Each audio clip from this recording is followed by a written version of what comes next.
Ladies and gentlemen, 'tis time for another vlog. 'Tis the season for hate and misunderstanding. A few things I'd like to talk about if you don't mind. So, let me start by thanking everyone that's gone and watched the Tragedy in Video Games video. If I'm totally honest, like, if I had had a production crew, I would have loved to make that into a proper video, but it's just me and I'm not very good at video editing. I can edit for time, I can do pretty well-paced stuff, but when it comes to dealing with source material from all manner of different places, I've got to pull 360p videos, I've got to pull images that aren't the right aspect ratio, and there's basically nothing I can do about it. Which sucks. So, you know, visually I don't feel the quality of the video is that important, but then again, one could say the same thing about the Sopa video, and it's not really necessarily about how good quality visually the video is, it's about trying to get a message across and trying to get discussion going and hopefully trying to enlighten a few people. And the success that it's had so far pretty much guarantees this thing will go fairly viral on YouTube, which means most importantly it will reach the ears of people that are not the choir that I'm preaching to. That's the overall goal. That was the same thing with Sopa, is to try and raise awareness with people that aren't already in the mindset of games don't cause this kind of thing. So, you guys helped that happen, so thank you very much for that. Much appreciated. And there's another video that was very successful. A bit surprisingly, I suppose, although it tapped into, I feel, something murmuring beneath the surface. There was bubbling lava just ready to erupt regarding this game, and, well, the Boar Z seems to have tapped into that quite nicely, and the eruption is all over the place. Now, I'm happy to say that the game is no longer available to buy on Steam. You can go to the Steam page, but it's not available, and a statement by Valve indicates that they are working with the developer in order to make sure that the next build that comes out is actually more complete, and they're also offering refunds to anyone that wants them. That's a pretty big deal. So that I would consider to be something of a victory. Now, what I would like to do is talk a little bit about the preconception of what I was aiming to achieve with that video, and whether or not it was in fact just sensationalist, whether or not it was just for views, or whether indeed I have a genuine grudge against the game and the people that like it.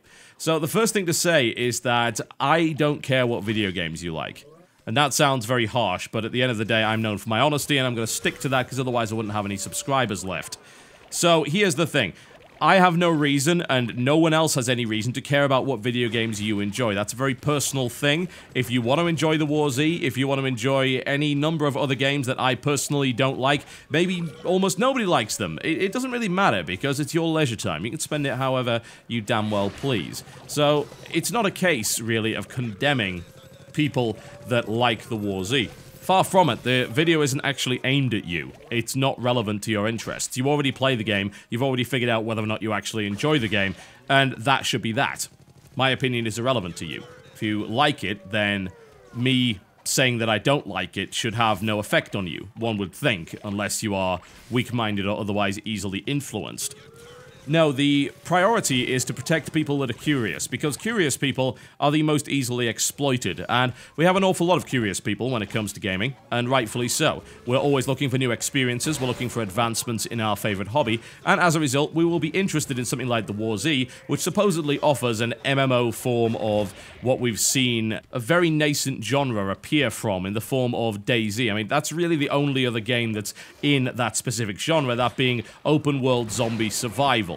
And by survival, I definitely mean an emphasis on that word. The point is to survive.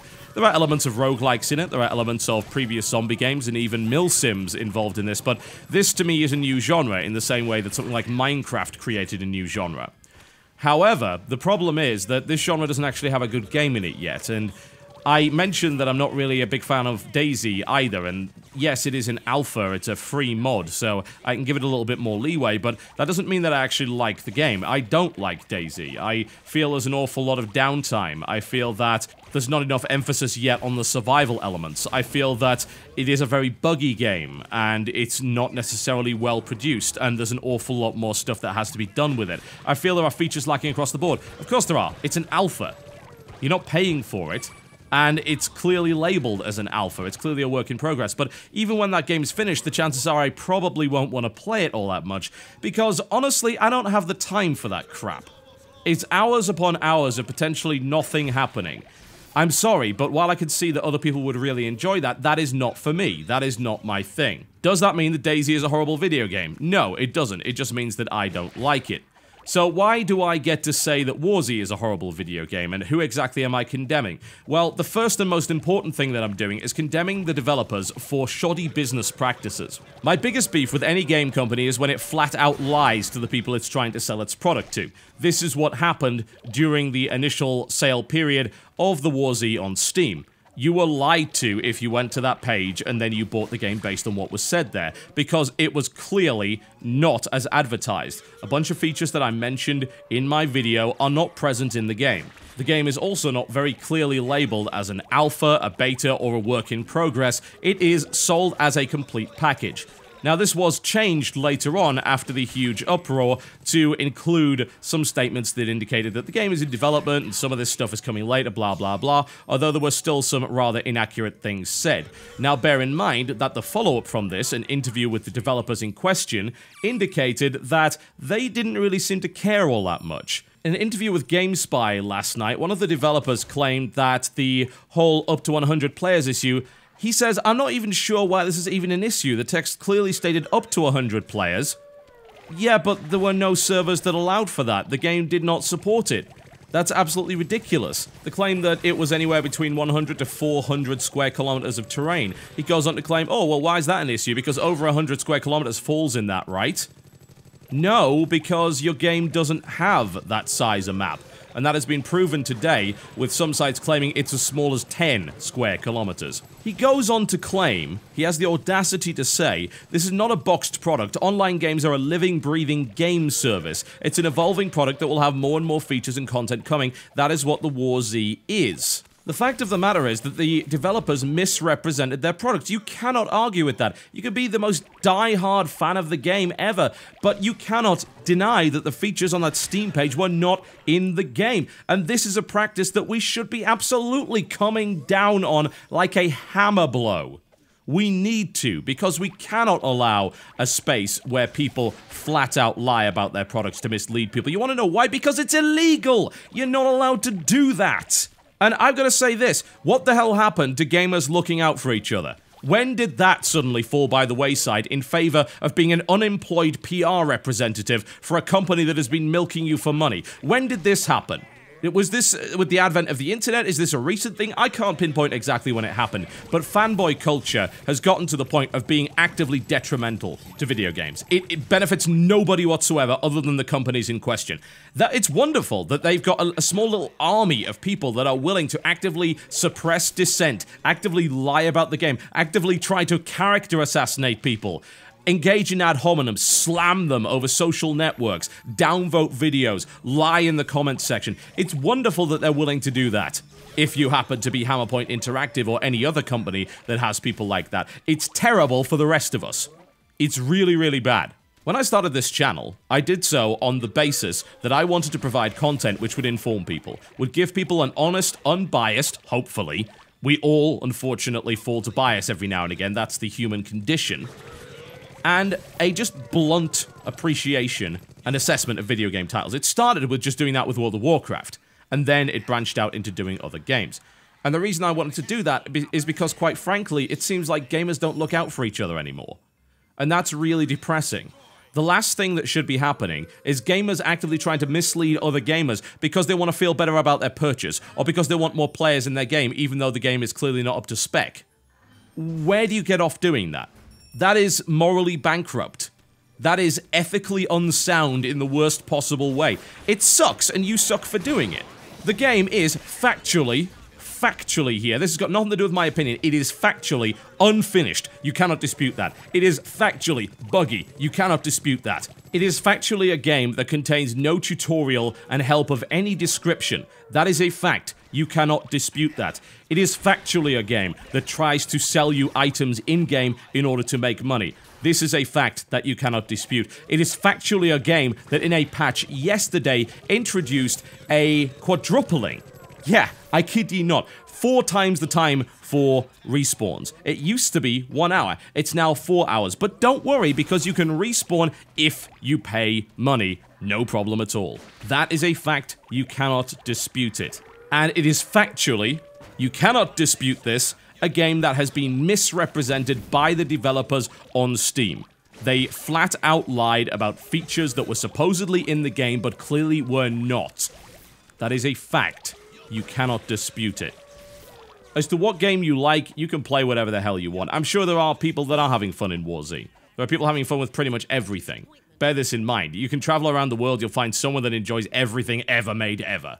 This is not a big deal. You enjoying something is not really that big a deal. You are free to express your opinion. You are free to create your own videos, write blogs, record podcasts, do whatever the hell you want. Create some media for the game that expresses your own view. What you do not have the right to do is actively mislead other gamers, actively try and attack those that criticize, and suppress dissent when it is very clearly based in fact. If you are a liar, I will call you out. If you are a liar, you deserve to be curb-stomped by the gaming scene in general. You deserve to be shoved out of the gaming scene and have no voice at all. And any following that you built up that was delusional enough to continue to follow you despite knowing that you are a liar and you are dishonest should go with you down the nearest well. That is the reality of the War Z situation. I will never lie to you. That is not what I do. If I do that, then that is because I want this channel to disappear. That I am done with it. Because I know that the only reason you guys stick around is I make honest videos. And as weird and a little bit extreme as some of my opinions can be from time to time, it's always a case of being honest and forthright with everybody. That is the foundation of the channel. Without that foundation, the entire castle would crumble. And I would hope that there are a great deal more channels on YouTube, websites, podcasts, and all forms of new media that are doing exactly the same thing right now. And they will have your back. That's our job. That's why we get paid the way that we do. Because we have your back. We will go in there, we will check something out, and we will deliver you our honest impressions and potentially save you a bunch of money. Save you from being lied to, save you from buying into something which is clearly not up to spec or as advertised. That's our job. That is what we are here for. I will never apologize for doing my job. That's it. I'm done with War Z. That's all I'm going to say on it. I have no interest in continuing the discussion. I've said my piece 1,000 times already, and I feel some of you are getting quite sick of it, so done. Over with.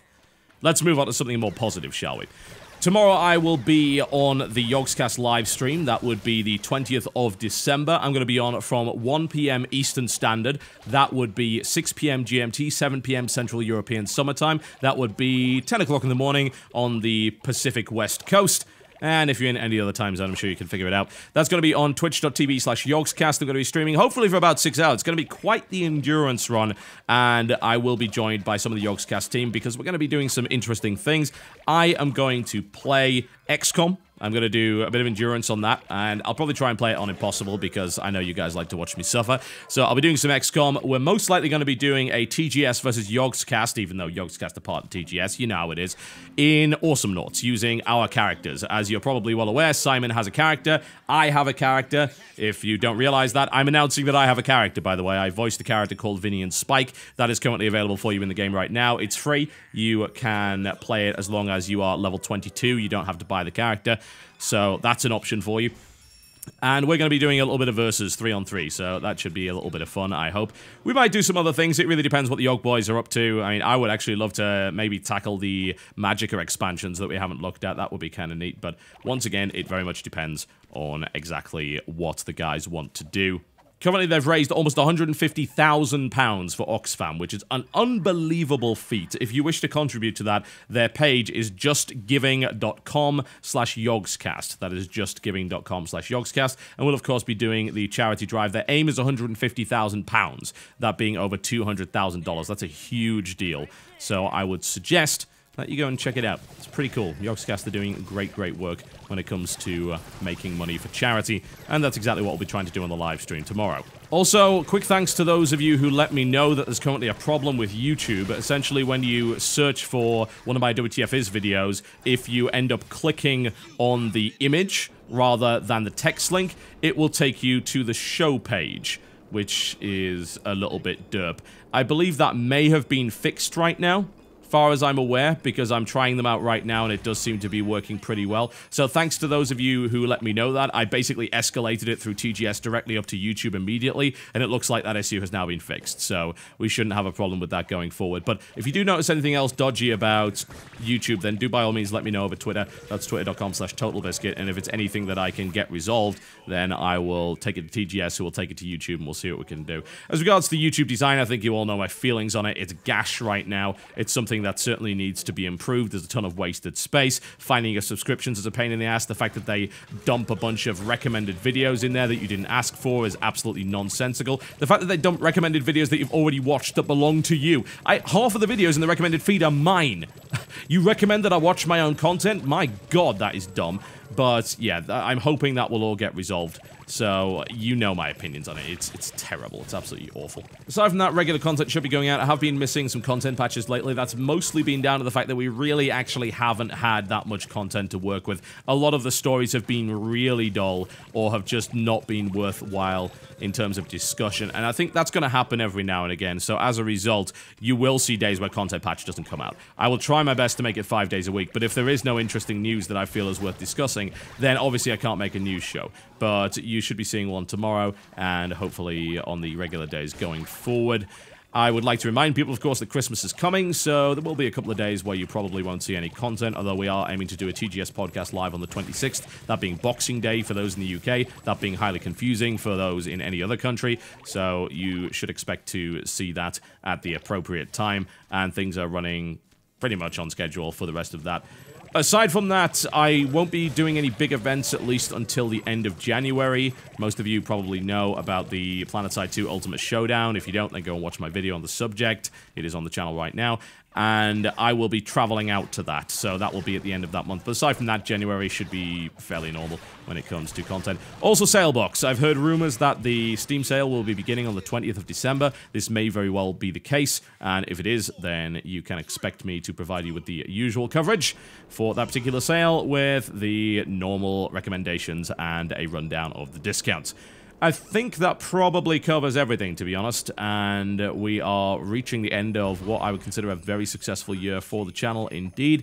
Going to 2013, you can hopefully expect more pre-launch coverage of AAAs, as long as they happen to not be made or published by Sega, because screw those guys, and the usual content that you've hopefully come to expect from this channel. Thank you very much for your support. It is very much appreciated. Please do have a safe and enjoyable Christmas, and of course, I will see you next time.